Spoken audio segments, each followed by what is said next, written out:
Ladies and gentlemen, Melon Ballsfest. All right, Honeydew. I think this was me and Chelsea back in the day made this one up. Okay, Honeydew,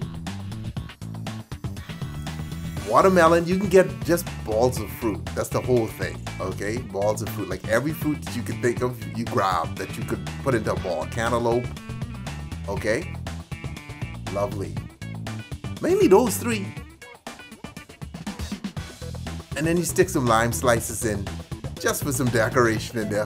Get that in, and then you come over the top with some peach vodka. Okay. Some peach snaps. This is gonna be real peachy. And then some Moscato. Okay.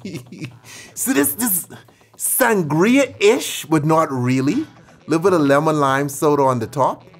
But the whole point of this, right, was like you want like a sweet fruit salad, and this was it. So like you just let it sit and soak in and enjoy.